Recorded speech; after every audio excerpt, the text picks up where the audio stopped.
সেই দৃশ্য চোখের সামনে ভেসে উঠলে আজও আমার শির দ্বারা বেয়ে হিমেল রক্তের স্রোত বয়ে যায়। সেদিন আমার সাথে নিলয়ও ওই একই দৃশ্য দেখতে পেয়েছিল। জানো কি ছিল সেখানে? দেখলাম নির্মলা দেয়ালের সাথে ঝুলে রয়েছে। সরীসৃপের মতন এক দিক থেকে আরেক দিকে বেয়ে চলল সে। তার শরীরটাও দেওয়াল ধরে ধরে এগিয়ে যাচ্ছিল। হাতে পায়ে ভর দিয়ে এগিয়ে চলেছিল সে। উফ, কি সাংঘাতিক সেই দৃশ্য! ওর দুটো চোখ ছিল একেবারে জবা ফুলের মতো লাল, মাথায় চুল ছিল খোলা, আর দেখলাম মেঝেতে পড়ে রয়েছে একটা বিড়াল। তার মাথাটা ছিঁড়ে ছিঁড়ে খেয়ে নিয়েছে এই নির্মলা, চিবিয়ে চিবিয়ে খেয়েছে সেটিকে।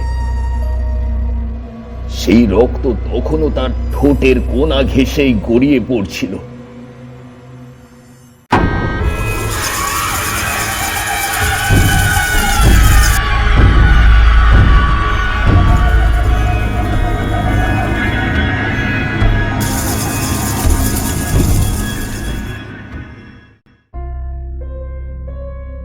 নমস্কার শ্রোতা বন্ধুরা, আপনারা শুনছেন মর্টলেনের আড্ডা। আমার সমস্ত শ্রোতা বন্ধুদের জানাই নতুন বছরের প্রীতি ও শুভেচ্ছা, বড়দের প্রণাম ও ছোটদের ভালোবাসা।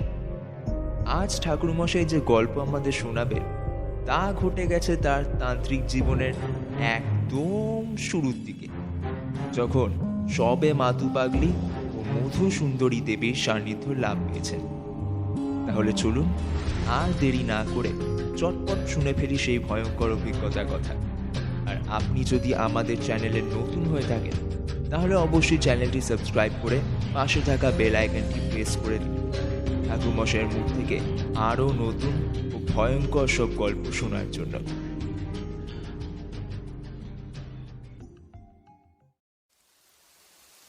সেদিনকে সকাল থেকেই বৃষ্টি পড়ছিল। ভাবছিলাম কখন তারানাথের ভিটির দিকে যাব। ওদিকে কিশোরীও আসতে বড্ড দেরি করছিল। মন মেজাজটাও খুব একটা ভালো ছিল না। এমন সময় দরজায় কড়া নাড়ার শব্দ শুনতে পেলাম। ব্যাস, আর কি, জানতাম এই সময় কিশোরী ছাড়া আর কেউই আসবে না। সাথে সাথে এগিয়ে গেলাম দরজার দিকে। দরজার কপাট খুলতেই দেখলাম কিশোরী দাঁড়িয়ে রয়েছে। সে আমাকে দেখার সাথে সাথেই বলে উঠল, তাড়াতাড়ি করো, আমাদের যে যেতে দেরি হয়ে যাচ্ছে। তাড়াতাড়ি না বেরোলে যে তারানাথের বাড়িতেও পৌঁছতে পারবো না। ওদিকে প্রকৃতির যা হাল, খালি বৃষ্টি হয়েই চলেছে, কি যে করি। আমি আর কিশোরীকে বাইরে দাঁড় করিয়ে রাখলাম না, তাড়াতাড়ি ঘরের ভিতরে আসতে বললাম। আর আমার কথা মতন সেও ঘরের ভিতরে ঢুকে এলো। বসতে বললাম তাকে। এরপরে তাড়াহুড়ো করে কোনো ক্রমে নিজের পাঞ্জাবিটা বদলে একখানা ছাতা হাতে বেরিয়ে পড়লাম মর্টলেনের দিকে। এমনিতেই কলকাতার রাস্তায় কাদা প্যাচ প্যাচ করে, তারপরে আবার বৃষ্টি, কিছু কিছু জায়গায় হাঁটু জলও জমে গিয়েছিল। সেই সব পেরিয়েই আমাদেরকে যেতে হচ্ছিল। শেষমেশ অনেক ধকল করে মর্টলেনের মুখটা এসে দাঁড়ালাম। সেই সময় কিশোরী বলে উঠল, আরে দাঁড়াও দাঁড়াও, করছো কি? আসল জিনিসটাই তো নেওয়া হয়নি। আমি হতভম্বের মতন কিশোরীর মুখের দিকে তাকালাম। দেখলাম সে কাঁচু মাচু মুখ করে আমার দিকে তাকিয়ে রয়েছে। আরে বাবা, আমাদেরকে তারানাথের জন্য তেলে ভাজা নিতে হবে যে, না হলে সে তো পথের দিকে তাকিয়ে বসে থাকবে। এই ব্যাপারটা ভেবে দেখেছো? আমি কিশোরীর দিকে তাকিয়ে সবটাই আন্দাজ করে ফেলতে পেরেছিলাম। এরপরে তাকে বললাম, ঠিক আছে ঠিক আছে, তোমাকে এত ব্যস্ত হতে হবে না। সামনেই তো হালদারের চপের দোকান, ওখান থেকেই না হয় তেলে ভাজার প্যাকেটটা নিয়ে নাও।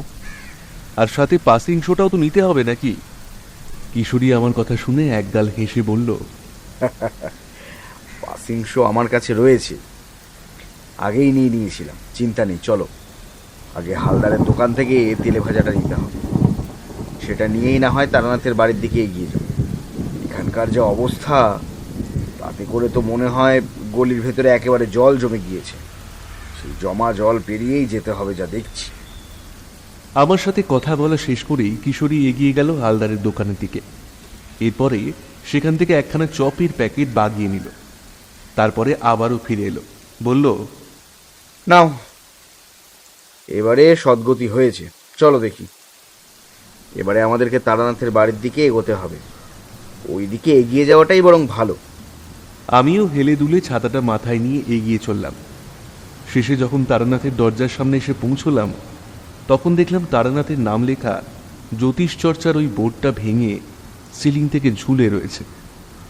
বৃষ্টিতে যে সেটির নাজেহাল অবস্থা হয়েছে সেটা দেখেই আন্দাজ করতে পারছিলাম। আমি কিশোরীকে বললাম, মানুষটাকে যত দেখি ততই অবাক হয়ে যাই। কোনো আড়ম্বর নেই, নিজের অস্তিত্বটা নিয়ে কোনো অভিযোগ নেই। দেখো, বাইরে বোর্ডটা ভেঙে ঝুলছে, সেদিকে তার কোনো খেয়ালই নেই। সে দিব্যি নিজের কাজ করে চলেছে ভিতরে। নিজের নামটাকে কত লোক কত সুন্দর করে বাইরে টাঙিয়ে রাখে। কলকাতায় তো কত জ্যোতিষীকেই দেখেছি, কিন্তু ওনার মধ্যে একটা আলাদাই মাধুর্য রয়েছে। সত্যি, মানুষটার একদম আড়ম্বর নেই বললেই চলে। ভীষণই সাধারণ মাপের একজন মানুষ। কিশোরী বলল, সে আর বলতে, উনি নিজের নামের থেকেও বেশি গুরুত্ব দেন নিজের কাজ কি। যারা ওনার কাছে আসছে তারা যাতে খালি হাতে না ফিরে যায় সেই দিকেই উনি নজর রাখেন। এই কারণেই তো তিনি সবার থেকে আলাদা। সত্যি কিশোরী সেন সেদিন ওই কথাটি একেবারে যথার্থই বলেছিল বইকি। এরপরে কিশোরী হাঁক দিল, চারি, আরে ও চারিমা, আছো নাকি? তাড়াতাড়ি দরজাটা খোলো, বৃষ্টিতে একেবারে ভিজে জাপ হয়ে গেছি মা। এমন সময় দেখলাম চারি এসে দরজাটা খুলে দিল। সে বলল, আরে কাকা বাবু রাজে, আসুন আসুন। এতক্ষণ তো বাবা আপনাদেরই পথ চেয়ে বসেছিলেন। আমিও তো আপনাদেরই অপেক্ষায় ছিলাম, ভাবছিলাম কখন আপনারা আসবেন। আমি চারিদিকে একটা প্যাকেট বাড়িয়ে দিলাম, আর সাথে দুজনে ঘরের ভিতরেও ঢুকে পড়লাম। সে আমাকে জিজ্ঞাসা করলো, আরে কাকা বাবু, এই পকেটে কি আছে? আমি বললাম, তোমার জন্য আমি আলাদা করে এক প্যাকেট জিলিপি কিনে এনেছি। সেটা কিশোরীকে আর জানায়নি। আমি জানি তুমি জিলিপি খেতে খুব ভালোবাসো, তাই আর কি। তোমার হাতের চা আর মুড়ি মাখা খেতে আমার বড্ড যে ভালো লাগে। তোমাকে তো কিছুই এনে দিতে পারি না, তাই এইটুকু করলাম। চারির মুখে হাসি ফুটে উঠল। সে বলল, সত্যি কাকা বাবু, আপনার জবাব নেই। আপনি যে কত কিছু মনে রাখেন, দেখেই অবাক লাগে। আমার যে জিলাপি প্রিয় সেটা আপনি জানলেন কিভাবে? আমি বললাম, একবার তোমার মুখে শুনেছিলাম, কথায় কথায় বলেছিলে। সে হেসে রান্নাঘরের দিকে চলে গেল, আর আমরাও তারানাথের ঘরের ভিতরে প্রবেশ করলাম। দেখলাম তারানাথ মাতৃ প্রতিমার সামনে বসে ধ্যান করছে। মা কালীর একটি মূর্তি সবসময় তার ঘরের ভিতরে শোভা বর্ধন করত। সেটির সামনে বসেই তিনি আরাধনা করতেন। মনে হতো যেন কোনো দিব্য দৃষ্টিসম্পন্ন জ্ঞানী যোগী সামনে বসে রয়েছেন। সত্যি, ওনার ভিতরে এক আলাদাই ক্ষমতা ছিল। খালি চোখে না দেখলে কিছুতেই আন্দাজ করা যায় না। এটাই ছিল ওনার বিশেষত্ব। উনি আমাদেরকে দেখবার সাথে সাথেই বলে উঠলেন, আরে বাবা, ওভাবে দরজার সামনে দাঁড়িয়ে রয়েছো কেন দুজনে? ভেতরে এসো, তোমাদের সাথে আমার কথা আছে। তাছাড়া গত 2 সপ্তাহ তোমরা কোথায় ছিলে শুনি? তোমাদের তো দেখাই যায়নি। আমি বললাম, আমরা আসতে পারিনি ঠাকুর মশাই, আসলে শরীরটা খুব একটা ভালো ছিল না। কিশোরীও কলকাতার বাইরে ছিল, অফিসের কাজে তাকে বাইরে যেতে হয়েছিল, তাই সে আসতে পারেনি। আর আমি তাকে ছাড়া এক প্রকার পঙ্গু। তাকে সাথে করে না নিয়ে এলে আমার মনটাও সবসময় খুঁতখুত করতে থাকে। ওই কারণে আমারও আর আশা হয়নি। এই এখন আপনার কাছে এলাম। আপনার শরীর কেমন আছে? তারানাথ বলল, হ্যাঁ, আগের চেয়ে ভালো আছি, কিন্তু মাথাটা ভার হয়ে রয়েছে। আসলে যত চিন্তা তো এই মাথার ভিতরেই, তাই মস্তিষ্কের খেলাতে সব সময় নিমজ্জিত হয়ে থাকতে হয় আর কি। যাক, তোমরা এসেছো দেখে খুবই ভালো লাগছে। এমন সময় কিশোরী তারানাথের দিকে পাসিং শো আর তেলি ভাজার প্যাকেটটা বাড়িয়ে দিয়ে বলল, এই যে ঠাকুরমশাই, হ্যাঁ আপনার জন্য নিয়ে এসেছি, এগুলো নিন, ধরুন। তারানাথ তেলে ভাজার প্যাকেটটা দেখে বেজায় খুশি হলেন। এরপরে সেটা হাতে তুলে নিলেন আর বললেন, যাক যাক, ভালোই হয়েছে। আজকে তেলে ভাজা খেতে ইচ্ছাও করছিল আর কি। নাও নাও, তোমরাও একটা করে তেলে ভাজা তুলে নাও দেখি। কিশোরী বলল, আজকে কিন্তু আমাদের একটা গল্প শোনাতে হবে ঠাকুরমশাই। অনেক দূর থেকে ছুটে এসেছি গল্প শুনতে। আজকে গল্প না শুনে কিন্তু এখান থেকে আমরা যাচ্ছি না। আমি জানতাম কিশোরী এরকমই কিছু একটা বলে বসবে, তাই আমি বললাম, আহা, ওনাকে আগে শান্তিতে একটু খেতে দাও। উনি কি কোনোদিনও গল্প না শুনিয়ে থেকেছেন? তারনাথ খুব খুব করে কেসে উঠলেন। এরপরে বললেন, হ্যাঁ, সে তো ঠিকই। গল্প তো আমি তোমাকে শোনাবই। এটা নতুন কি? তবে কি গল্প শোনাবো সেটাই ভাবছি। কিশোরী বলে উঠল, আপনি তো কম বয়সে অনেক গ্রামে গ্রামে ঘুরে বেরিয়েছেন, সেরকমই একটা গ্রামের ঘটনা আজকে আমাদেরকে শোনান না। তারনাথ পাসিং শোয়ের প্যাকেট থেকে একখানা পাসিং শো বার করে তাতে আগুন ধরালেন। এরপরে বললেন,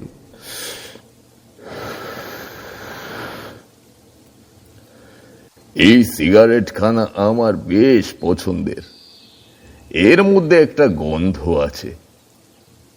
এটা পুরনো স্মৃতিগুলোকে আরো নতুন করে মনে করিয়ে দেয়, আরো নতুন করে ভাবিয়ে তোলে, আরো বেশি করে মনে পড়ে যেতে থাকে সেই ঘটনাগুলোর কথা।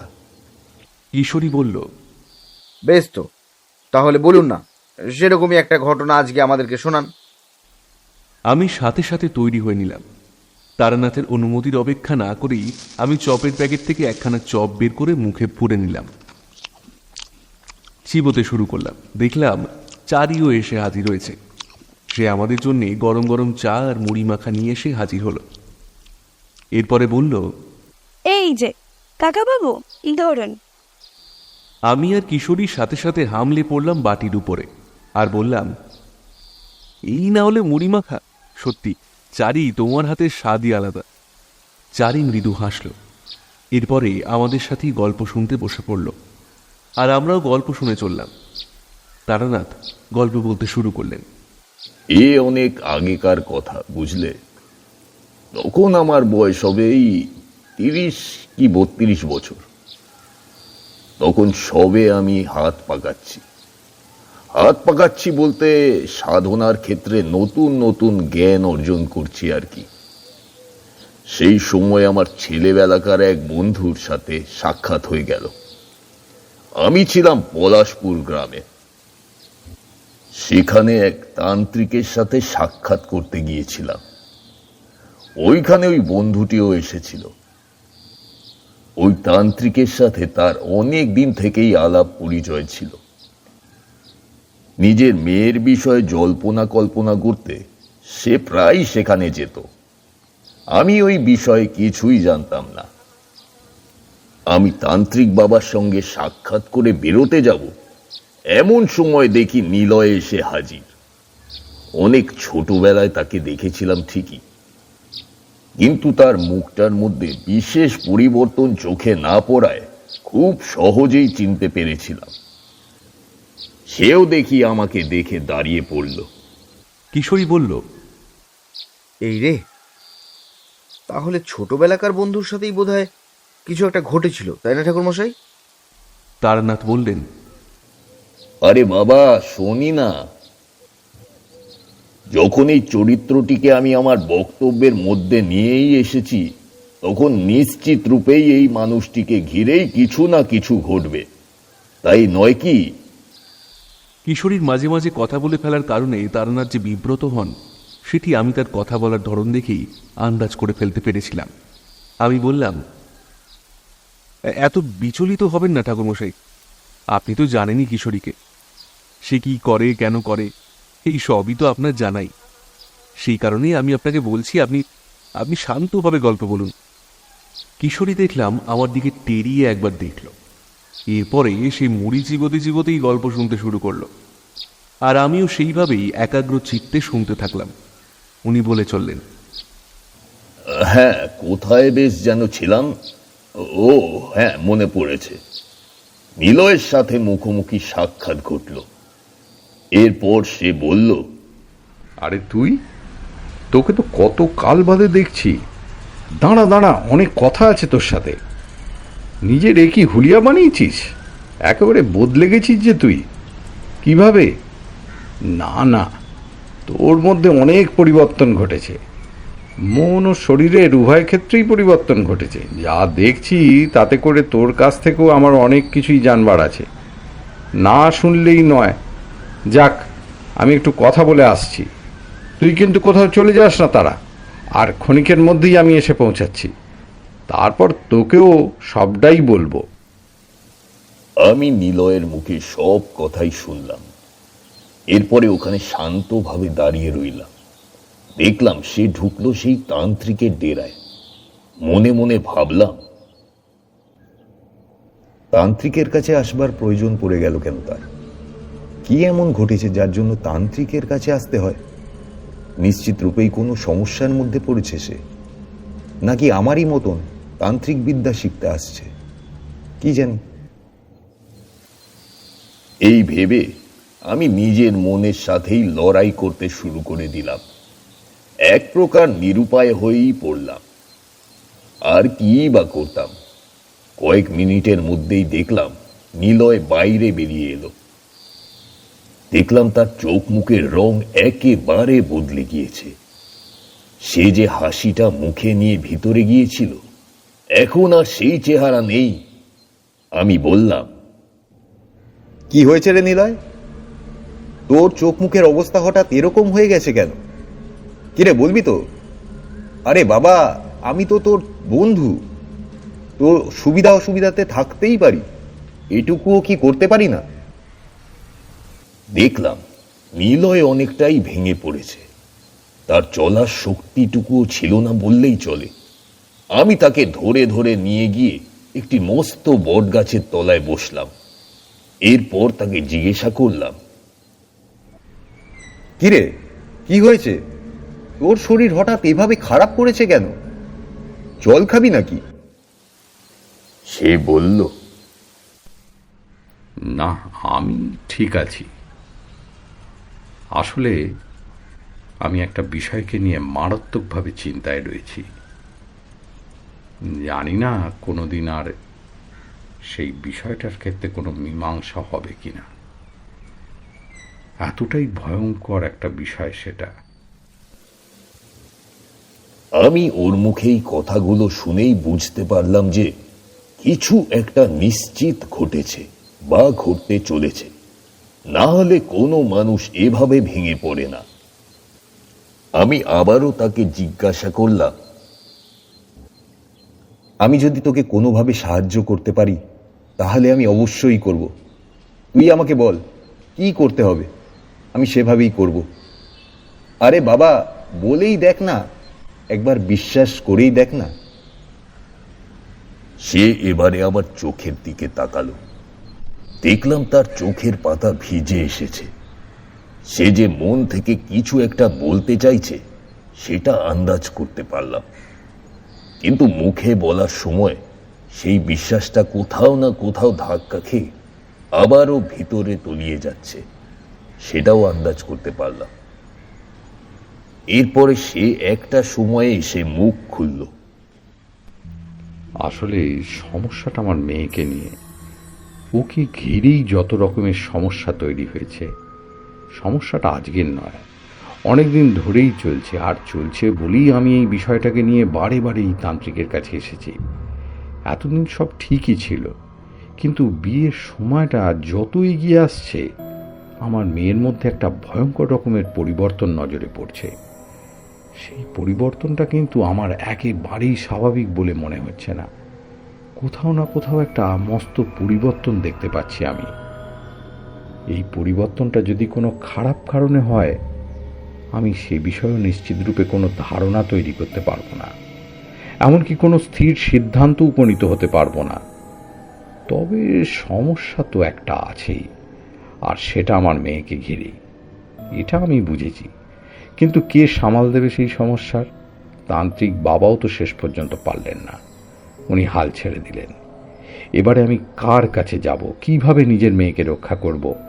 ওর যে সামনে বিয়ে, সব জোগাড় যন্ত্র যে হয়ে গেছে, না হলে যে আর কোনো উপায় নেই। কিভাবে সামলাবো সব? বাবা হিসাবে আমারই যে সব থেকে বড় কর্তব্য। এইভাবে সবটা চোখের সামনে শেষ হয়ে যেতে দেখতে পারবো না আমি, কিছুতেই না। আমি নিলয়ের মুখে সেদিন সবটাই শুনেছিলাম। এরপর তাকে বললাম, এত ভেঙে পড়লে চলবে না নিলয়, সবকিছুই একটা বিশেষ উদ্দেশ্যেই ঘটে, এটা মনে রাখিস। এই সব কিছুর মধ্যে দিয়ে সময় ও পরিস্থিতি আমাদের কিছু একটা জানান দিতে চাইছে। সব সময় সবকিছুকে খালি চোখে অন্তঃকরণ করতে পারাও যায় না, সেটি সময় সাপেক্ষ। তাই আগে আমাকে জানতে হবে কি ঘটেছিল, এরপরেই আমি তোকে এর পিছনে লুকিয়ে থাকা রহস্যর ব্যাপারে বলতে পারবো। তবে তোকে বিশ্বাস রাখতে হবে ঈশ্বরের উপর। তুই যদি অভয় দিস তাহলে আমি এই বিষয়ে তোকে সাহায্য করতে পারি, যদি তুই আমাকে সেই যোগ্য মনে করিস তবেই। নিলয় বেশ কিছুক্ষণ এক দৃষ্টিতে সামনের দিকে তাকিয়ে রইল।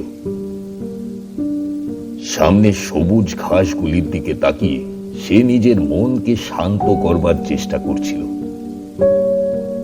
আর বৈজ্ঞানিকভাবে যখন আমাদের মন অশান্ত থাকে, তখন সবুজ ঘাসের দিকে কিংবা যে কোনো ধরনের সবুজ জিনিসের দিকে তাকিয়ে থাকলে আমাদের মন অনেক শান্ত হয়ে যায়, মন অনেক বেশি তৃপ্ত হয়ে যায়। এটাই নিয়ম। বুঝলাম ওই সবুজ রং তাকে কিছুটা হলেও স্বস্তি প্রদান করছে, আর ঠিক সেই কারণেই সে ওই দিকে চেয়ে রয়েছে। এরপর নিলয় আমার দিকে তাকালো, তারপর বলল, এখানে কথাগুলো না বলাই ভালো। কেউ যদি শুনে ফেলে ব্যাপারটা একেবারেই ভালো দেখাবে না, কাজেই অন্য কোথাও গিয়েই কথা বলা ভালো। আমি বললাম, এই গ্রামেই আমি আছি, এখানে গ্রামের লোকরাই আমার থাকার ব্যবস্থা করে দিয়েছে। একটা ছোট কুড়ে ঘরে আমি থাকি। তোর যদি অসুবিধা না হয় তাহলে সেখানে যেতে পারিস, ওখানে বসেই না হয় বাকি কথা শুনবো। নিলয় রাজি হয়ে গেল। তাকে সাথে করে নিয়ে চললাম নিজের বাসস্থানের দিকে।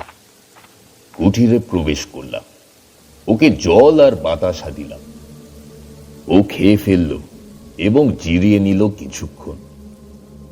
তারপরে আমাকে বলল, আমার মেয়ের বিয়ে ঠিক করেছি আমি।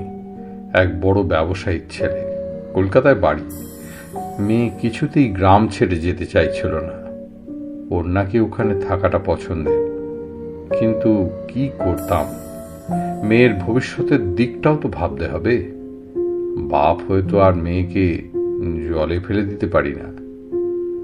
সেই কারণেই একটা ভালো পরিবার দেখেই মেয়ের বিয়ে নিশ্চিত করেছিলাম, কিন্তু মেয়ে কিছুতেই বিয়েতে রাজি হচ্ছিল না।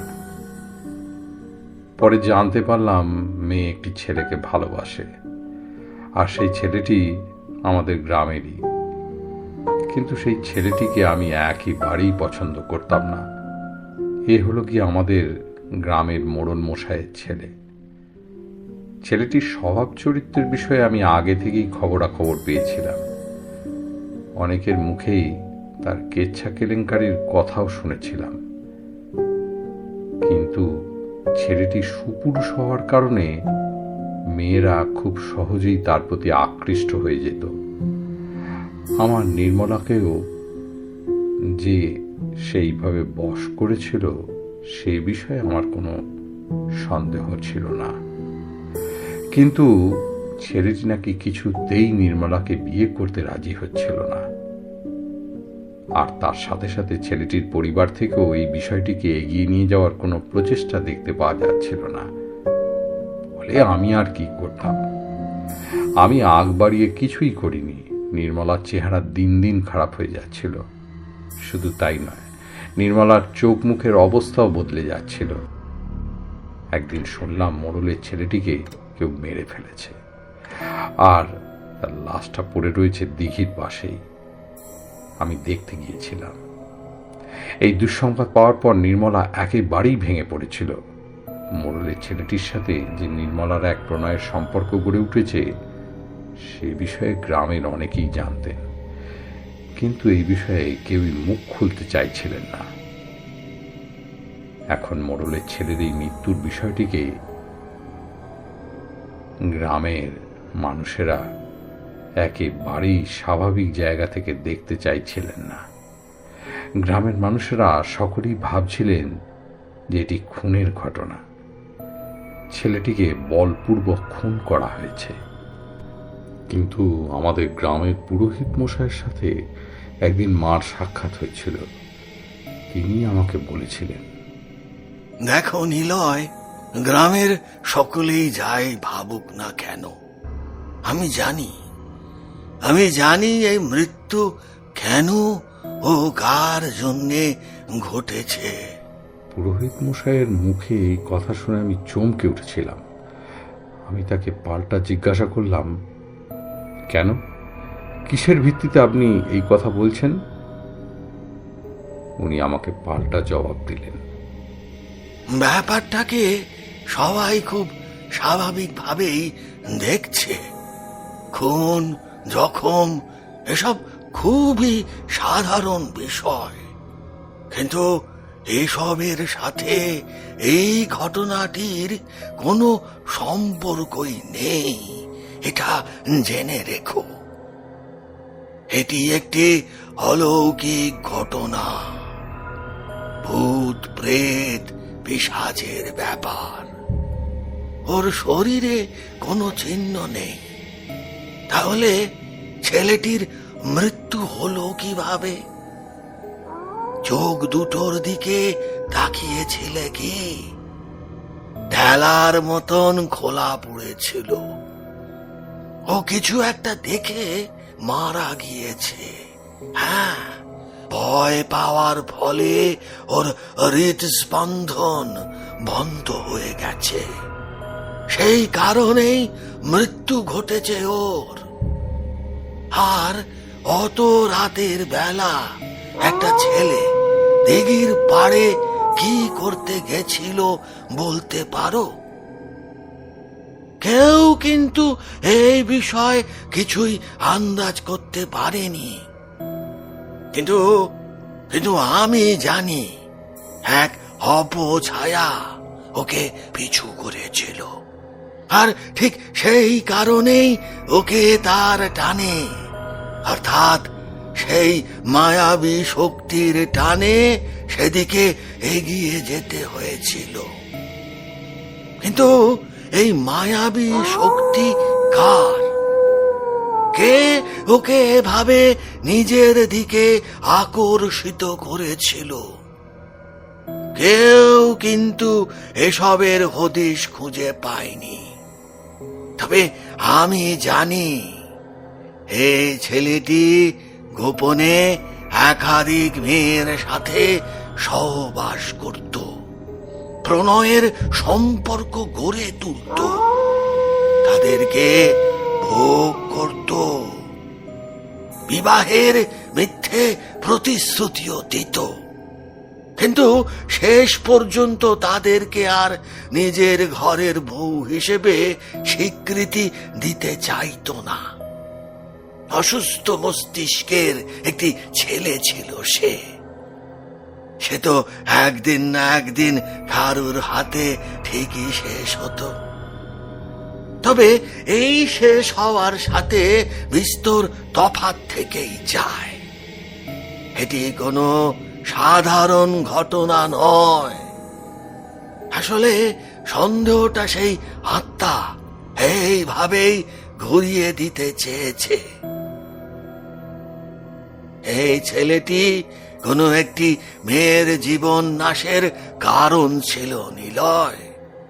নিশ্চিত তুমি জেনে রেখো, তারই আত্মা ফিরে এসেছে, আর সেই সবকিছুকে শেষ করছে। ওদের পরিবারের লোক ভয় পেয়ে গুটিয়ে গেছে।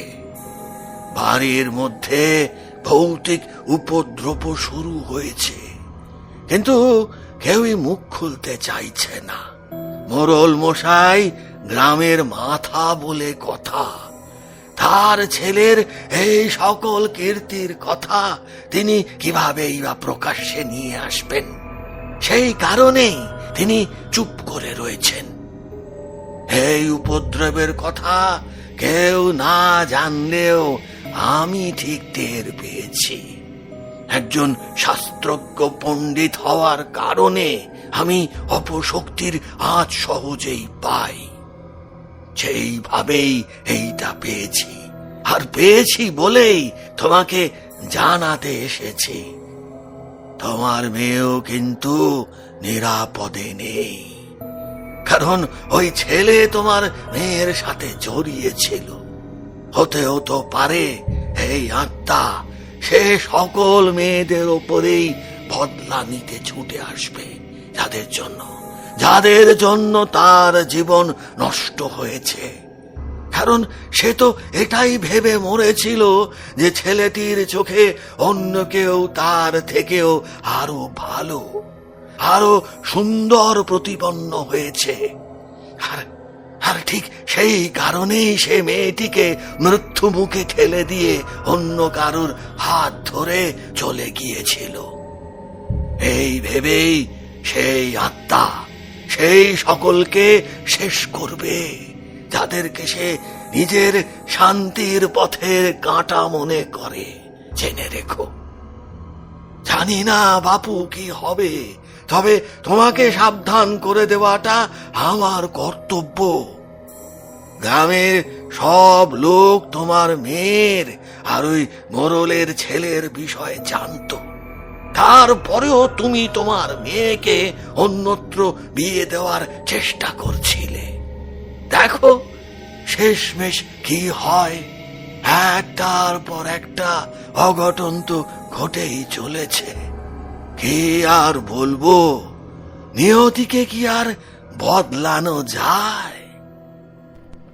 এই কথাগুলো বলি সেদিন পুরোহিত মশাই আমার সামনে থেকে চলে গিয়েছিলেন। আমি ওনাকে দ্বিতীয়বার এই বিষয়ে কোনো প্রশ্ন করতে পারিনি। কি আর করতাম, শেষে বাড়িতে ফিরে এসেছিলাম। এরপরে কথাটা বলেই দেখলাম নিলয় চুপ করে গেল। সে যে মনে মনে কিছু একটা ভেবে চলেছিল সেটা বেশ ভালোভাবেই আমি আন্দাজ করে ফেলতে পেরেছিলাম। কিন্তু কি নিয়ে সে এইভাবে ভেবে চলেছিল সেটা আমি কিছুতেই আন্দাজ করতে পারছিলাম না। বাধ্য হয়েই তাকে বললাম, আরে কি হলো, এইভাবে চুপ করে গেলি কেন? কিরে, বলবি তো এরপর কি ঘটলো? কেন সবকিছু ভেস্তে গেল? আরে আরে বাবা, তুই না বললে আমি বুঝবো কিভাবে, বলতে পারিস? এমন সময় দেখি বাইরের আকাশটা কালো করে এলো, ঝিরিঝিরি বৃষ্টিও পড়তে শুরু করে দিল, আর সেই সাথে মেঘের গর্জনের শব্দও শুনতে পেলাম। এমন সময় আবারও নিলয়ের সম্বিত ফিরে এলো। সে বলতে শুরু করল, জানিস তারা এরপরে কি ঘটলো? আমি বললাম, কি? এরপরে শুনলাম আমাদের গ্রামের অনেক মেয়েই নাকি গায়েব হয়ে গিয়েছে, আর কিছু মেয়ের লাশ পাওয়া গেছে। ভয়ঙ্কর অবস্থাতে তাদেরকে পড়ে থাকতে দেখা গেছে। সেই মেয়েগুলিকে আমিও চিনতাম। তারা কম বেশি আমারই মেয়ের বয়সী ছিল। এসবের সাথে কি তাহলে ওই মোড়লের ছেলেরই কোনো যোগসূত্র ছিল? মানে পুরোহিতের বলা কথাগুলোই কি তাহলে ঠিক? কিছুই তো আন্দাজ করতে পারছি না। আমি নিলয়ের মুখে কথাগুলো শুনে বললাম, জানি না কোনটা সঠিক কোনটা বেঠিক, তবে আমাকে একবার তোর সাথে তোর গ্রামে যেতেই হবে, নাহলে অনেক দেরি হয়ে যেতে পারে। হতেও তো পারে নির্মলার বিপদ ঘনিয়ে এসেছে। এমনটাও তো হতেই পারে যে নির্মলার উপরেই পরবর্তী বিপদের রেশ আছড়ে পড়তে চলেছে। কিছুই আন্দাজ করে উঠতে পারছি না। তবে মনটা জানি না কেন কু ডেকে চলেছে। সব সময়ই মনে হচ্ছে কিছু একটা ঘটবে, কিছু তো একটা হবেই। সেই কারণেই বলছি, দেরি করে লাভ নেই। আমার মেয়েটা কিছুই খায় দায় না, জানিস, কারোর সাথে সেভাবে মেলামেশাও করে না, কথাও বলে না, একা একা কি সব বিড়বিড় করতে থাকে আর দেয়ালে লিখতে থাকে। একদিন দেখি পেন্সিল দিয়ে দেয়ালে কি সব আঁকিবুকি কাটছে। একটা ভয়ঙ্কর মুখের ছবি সেখানে দেখতে পেয়ে আমি একেবারে আঁতকে উঠেছিলাম। আমার মেয়েকে আমি কোনোদিনই ওই রকমের কিছু আঁকতে দেখিনি। কিভাবে সে এগুলো আঁকলো সেটাও বুঝতে পারছি না। আমি বললাম, সময় থাকতেই যেতে হবে। ধরে নে মা কালী আমাকে পথ বলে দিয়েছেন, তিনি এই পথে আমাকে অগ্রসর হওয়ার উপায় দেখিয়েছেন। এবারে আমাকে ওই পথেই এগোতে হবে, আর তুই আমার সাথেই থাকবি। তোর মেয়ে এগুলো নিজে থেকে আঁকছে না, তোর মেয়েকে দিয়ে এই কাজগুলো কেউ করাচ্ছে। নিজের উপস্থিতি জানান দেওয়ার জন্যই সেই কাজগুলো তাকে দিয়ে করাচ্ছে। এরপরে একদিন না একদিন সে ঠিকই নির্মলার ক্ষতি করেই বসবে। ততটা দেরি হতে দেওয়া একেবারেই চলবে না। এক্ষুনি এর একটা বিহিত করতে হবে। আমরা সেই রাতটা কোনো ক্রমে কাটিয়ে দিলাম। এরপরে ভোর হতে না হতেই আমি ও নিলয় একসাথেই বারুইপাড়া গ্রামের দিকে এগিয়ে যেতে শুরু করলাম। ও হ্যাঁ, একটা কথা তোমাদেরকে বলতে চাই, গ্রামের পথঘাটের শোভা সত্যি নজর কাড়া হয়। নিজের চোখে না দেখলে বিশ্বাস করতে পারবে না। সত্যি সেই শোভা ভাষায় প্রকাশ করা বড়ই কঠিন। দেখলাম গোলাকার সরোজের আলো এসে পড়েছে নদীর জলের ওপর। নদীর টলটলে জলের দিকে তাকালেই মনটা ভরে যাচ্ছিল। আর শুধু তাই নয়, সেই সাথেই দেখতে পাচ্ছিলাম পাখির ঝাঁকেদের। এক ঝাঁক পাখি একসাথে পাল্লা দিয়ে দলে দলে উড়ে যাচ্ছিল। ঈশান কোণের দিকে উড়ে যাচ্ছিল তারা। ওদের ওই ঐক্যতানের মধ্যেই একাকিত্বের সমস্ত ক্ষোভ আর কষ্টগুলো কোথাও যেন হারিয়ে যাচ্ছিল। একাকিত্ব বড় ভয়ঙ্কর কিশোরী, বড় ভয়ঙ্কর। একসাথে চলতে পারলে অনেক সময় অনেক কষ্ট নিমেষেই মিলিয়ে যায়। তবে ওরা তো পাখি,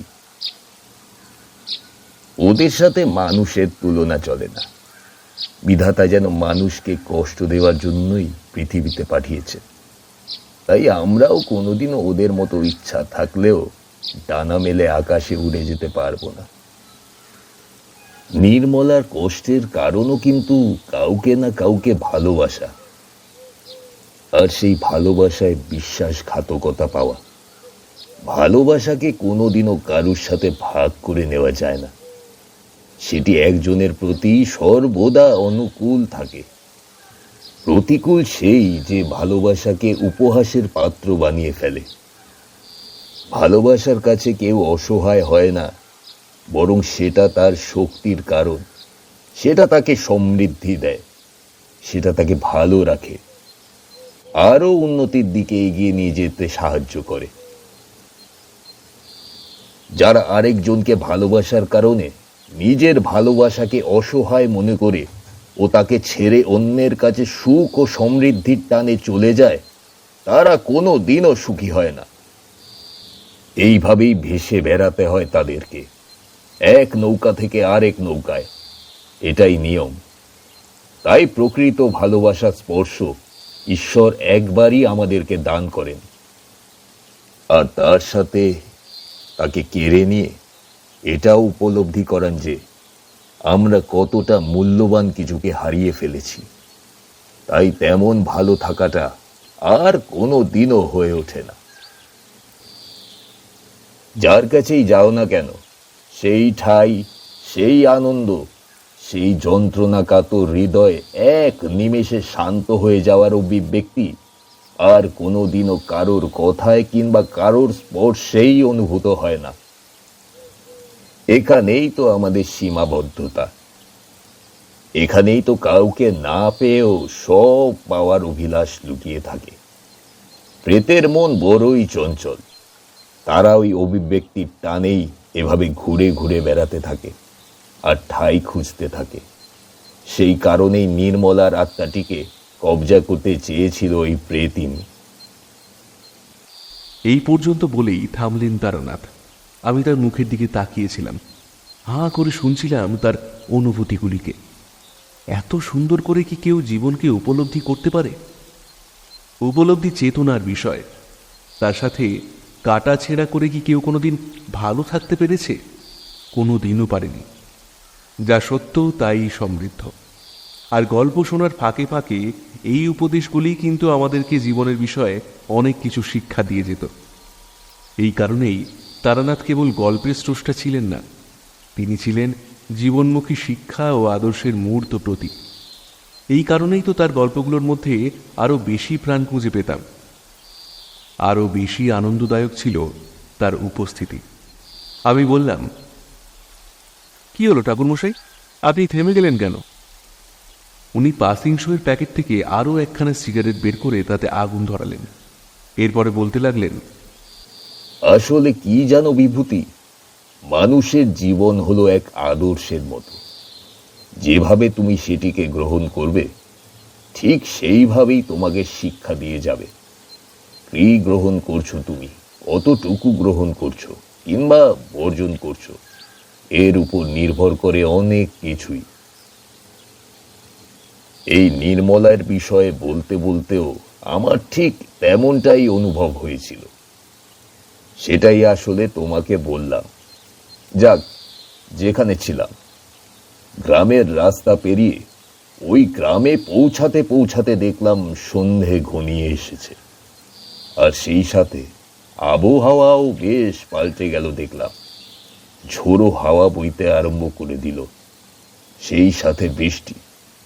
আমি নিলয়কে বললাম, নাও নাও, এবার তাড়াতাড়ি করে আমাদেরকে এগোতে হবে, তোমার বাড়ির দিকে চলো। নিলয় আমাকে সাথে নিয়ে তাড়াতাড়ি করে বাড়ির দিকে এগোতে শুরু করলো। পথে যাওয়ার সময় হঠাৎ করেই আমার নজর গেল একটি গাছের দিকে। সেদিকে তাকাতেই বুকটা কেমন একটা যেন ছ্যাঁত করে উঠল। মনে হলো ঘোমটা মাথায় দিয়ে কেউ যেন ওখানে দাঁড়িয়ে রয়েছে। গাছটাকে আড়ালে রেখে সে দাঁড়িয়ে থাকলেও তার উপস্থিতি আমি স্পষ্টভাবে অনুভব করতে পারছিলাম। আমি ব্যাপারটা উপলব্ধি করলেও সেই সময় নিলয়কে কিছুই জানালাম না, কারণ আমি জানতাম এগুলো আমি অনুভব করতে পারলেও সে কিছুই অনুভব করতে পারবে না। তাই এসব থেকে তাকে দূরে রাখাই বরং ভালো। পরে ধীরে ধীরে যদি অবস্থা পরিবর্তিত হয়, তখন না হয় এই সকল বিষয়ে তার সাথে আলোচনা করে নেওয়া যাবে। এই ভেবেই আমি হেঁটে চললাম তার সাথে। তারপরে শেষমেশ গিয়ে হাজির হলাম ঠিক তার বাড়ির দোরগোড়ায়। বাড়ির সামনে আসতেই একটা আঁশটে পচা গন্ধ আমার নাকে এলো। বুঝলাম সেখানে কিছু একটা আছেই, যেটা আমাকে কিছুতেই ওই স্থানে ঘেঁষতে দিচ্ছে না। কিন্তু সেটা আখেরে কি, এই প্রশ্নটা আমাকে কুড়ে কুড়ে খেতে শুরু করলো।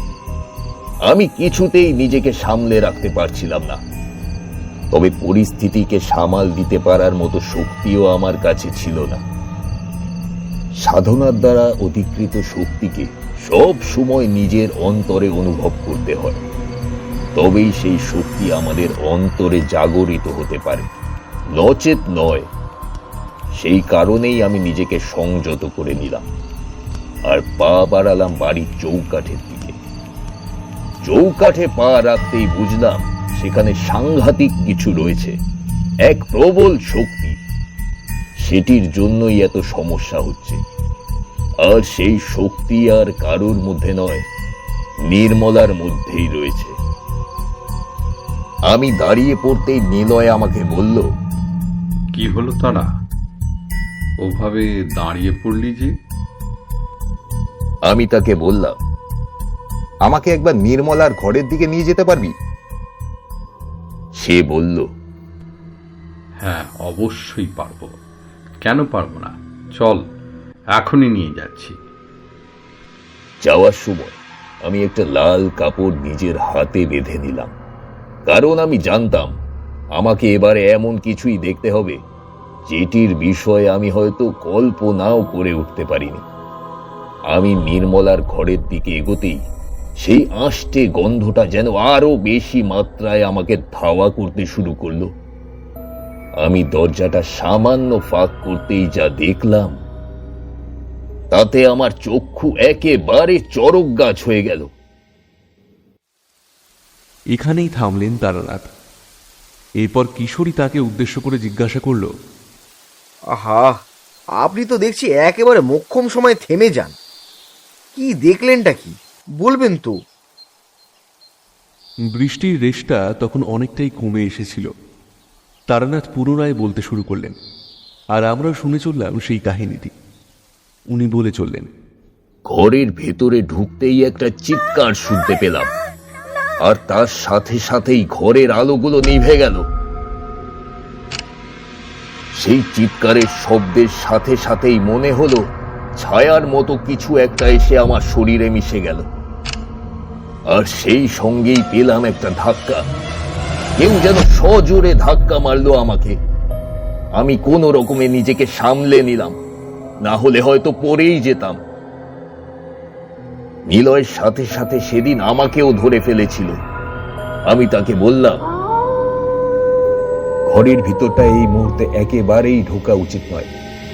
আমার হাতে একটা লাল রঙের কাপড় ছিল বলেই আমি কোনো রকমে রক্ষা পেলাম। জেনে রাখিস, তুই এক্ষুনি গিয়ে একটা হাইরিকেন কিংবা মোমবাতির ব্যবস্থা কর, তারপরেই ভেতরে ঢুকতে পারবো। নচেতে এই অবস্থায় ঘরের ভেতরে যাওয়াটা একেবারেই ঠিক কাজ হবে না। অন্ধকার অনেক কিছুই বলে দেয়, অনেক না বলা কথাও বলে দেয় এই অন্ধকারই। নিলয় সাথে সাথে একটি হ্যারিকেন নিয়ে এলো। সেটিকে চোখের সামনে তুলে ধরলাম। এরপর আমি যা দেখলাম তাতে নিজেরই বিশ্বাস হলো না। এইখানেই থামলেন তারানাথ। তারপরে চোখটা বড় বড় করে সামনের দিকে চেয়ে রইলেন। আমি বললাম, কি হলো ঠাকুরমশাই? উনি বললেন, এখনো যেন সেই দৃশ্য আমার চোখের সামনেটায় ফুটে উঠছে। সেই দৃশ্য চোখের সামনে ভেসে উঠলে আজও আমার শির দ্বারা বেয়ে হিমেল রক্তের স্রোত বয়ে যায়। সেদিন আমার সাথে নিলয়ও ওই একই দৃশ্য দেখতে পেয়েছিল। জানো কি ছিল সেখানে? কিশোরী বলল, কি ছিল সেখানে ঠাকুরমশাই? সাথে সাথে তারানাথ বললেন, দেখলাম নির্মলা দেয়ালের সাথে ঝুলে রয়েছে। সরীসৃপের মতন এক দিক থেকে আরেক দিকে বেয়ে চলল সে। তার শরীরটাও দেওয়াল ধরে ধরে এগিয়ে যাচ্ছিল। হাতে পায়ে ভর দিয়ে এগিয়ে চলেছিল সে। উফ, কি সাংঘাতিক সেই দৃশ্য! ওর দুটো চোখ ছিল একেবারে জবা ফুলের মতো লাল, মাথায় চুল ছিল খোলা, আর দেখলাম মেঝেতে পড়ে রয়েছে একটা বিড়াল, আর মাথাটা ছিঁড়ে ছিঁড়ে খেয়ে নিয়েছে এই নির্মলা। চিবিয়ে চিবিয়ে খেয়েছে সেটিকে। সেই রক্ত তখনও তার ঠোঁটের কোনা ঘেঁষেই গড়িয়ে পড়ছিল, আর আমাদের দিকে তাকিয়েই খিল খিল করে হাসতে শুরু করলো সে। কিরে, এসেছিস তারানাথ?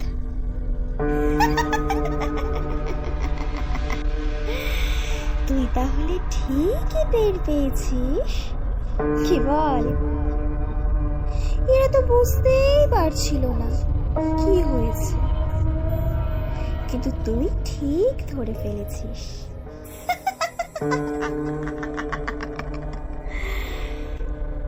কিন্তু তুইও আমার কিচ্ছু করতে পারবি না।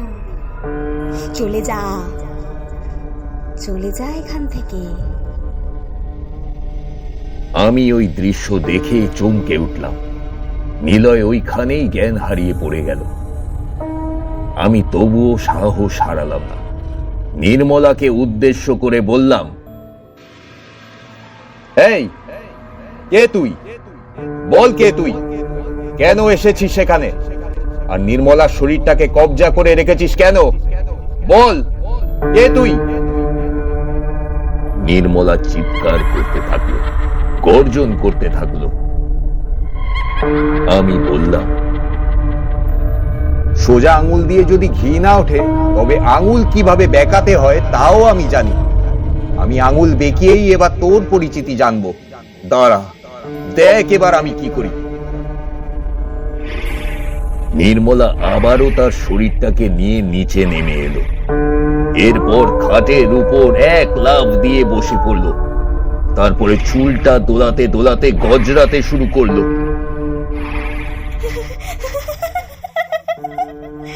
কি করবি তুই? কিচ্ছু করতে পারবি না, কোনো ক্ষমতা নেই তোর। আমি একে একে সকলকে শেষ করব, সকলকে। মোড়লের ছোট ছেলেটাকে মেরেছি আমি, নিজের হাতে মেরেছি।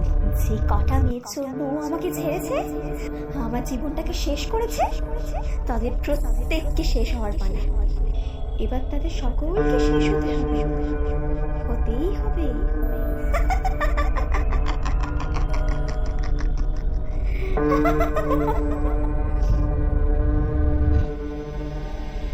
আমি ব্যাগের ভিতর থেকে লঙ্কা পোড়াটা বাইরে বের করে আনলাম। তারপরে তাতে একবার ফু মেরে সেটিকে ছুড়ে দিলাম নির্মলাকে লক্ষ্য করে। সেই লঙ্কা পোড়ার ছ্যাঁকা খাওয়ার সাথে সাথেই চিৎকার শুরু করলো নির্মলা।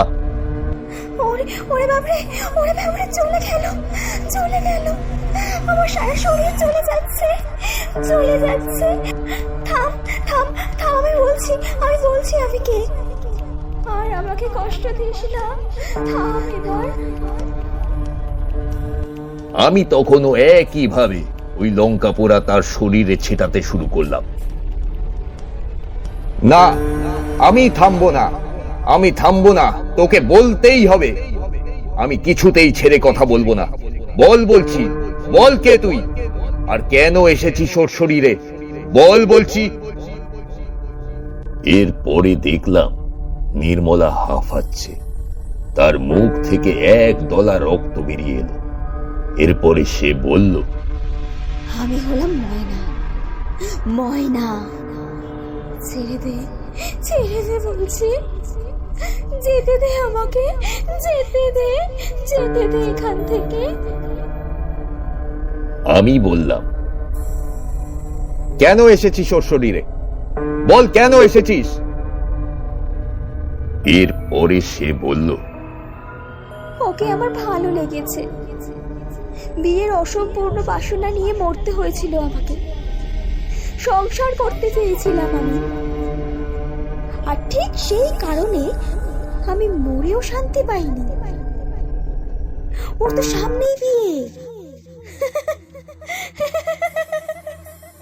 ওর শরীরটাকে আমি নিজের আস্তানা বানিয়েছি, আর শরীরে থেকেই আমি সংসার করব, সেই সব সুখ উপভোগ করব যেটা আমি পেতে চেয়েছিলাম, যেটার জন্য আমি এতকাল অপেক্ষা করে থেকেছি। আমি কিছুতেই ওর শরীর ছেড়ে যাব না, কিছুতেই না। আমি ব্যাপারটা বুঝলাম। এরপরে বললাম, যেতে তো তোকে হবে। তুই যদি নাও যাস, আমি তোকে বাধ্য করব ওর শরীর থেকে বেরোতে। আমিও দেখব কিভাবে তুই একটা নিরীহ মেয়েকে কষ্ট দিতে পারিস। ঠিক সেই সময় অট্ট হাসি হাসতে শুরু করলো ওই পিশাচি।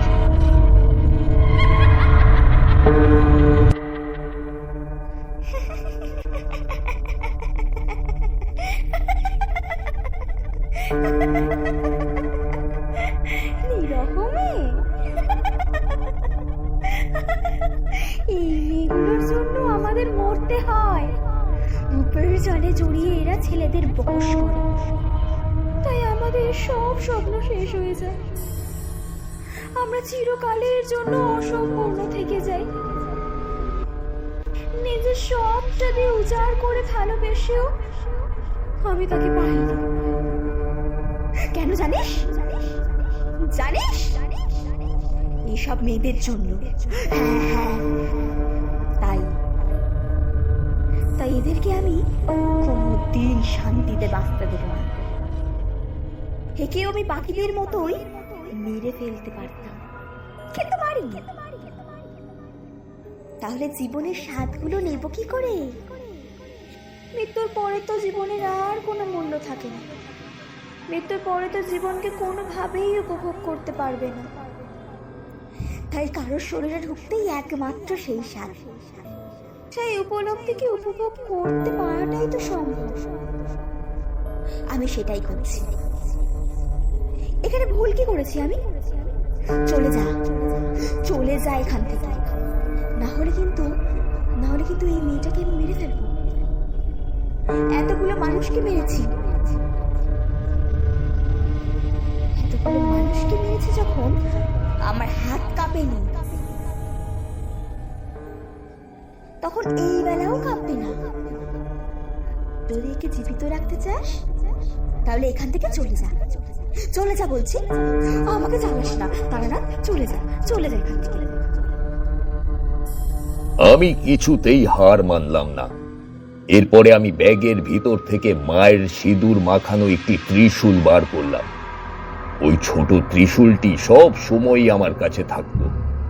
বেনারসে থাকাকালীন এক সাধু বাবা আমাকে সেটি দিয়েছিলেন। ওটি সাহায্যেই আমি সব রকমের বিপদ টালতে পারতাম। ওই ত্রিশূলের এক আলাদাই মাহাত্ম্য ছিল, এক আলাদাই শক্তি ছিল সেটির। আমি সেটি বার করে সাথে সাথে এগিয়ে গিয়ে নির্মলার কপালে ধরলাম। অমনি নির্মলার সারা শরীর ঠক ঠক করে কাঁপতে শুরু করলো। ছেড়ে দে, ছেড়ে দে আমাকে, ছেড়ে দে, ছেড়ে দে তারানাথ। এরপরেই দেখলাম সেই আত্মা নির্মলার শরীর থেকে বেরিয়ে এসেছে।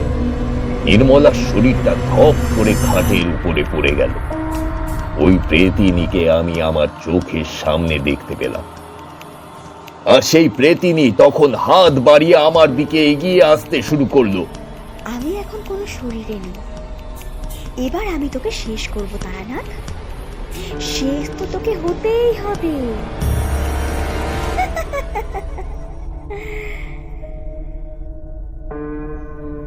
আমি ওই ত্রিশূলটিকে আবারও তার দিকে বাড়িয়ে দিতে যাব, এমন সময় এক প্রবল হাওয়া এসে আমাকে আঘাত করলো। আর আঘাত করবার সাথে সাথেই ওই ত্রিশূলটি আমার হাত থেকে মাটিতে পড়ে গেল। অমনি আবারও সজোরে হেসে উঠল সেই প্রেতিনী। বলেছিলাম না, তুই কিচ্ছু করতে পারবি না, কিচ্ছু পারবি না। আমি তখন মায়ের মন্ত্র জপ করতে শুরু করলাম। মা দক্ষিণাকালীর মন্ত্র এতটাই শক্তিশালী হয় যে কোনো প্রেত বা পিশাচ সেটির সাথে যুঝতে পারবে না। আমি জানতাম যদি সেই মুহূর্তে কেউ আমাকে রক্ষা করতে পারে তাহলে সেটা কেবল এই মন্ত্রটাই।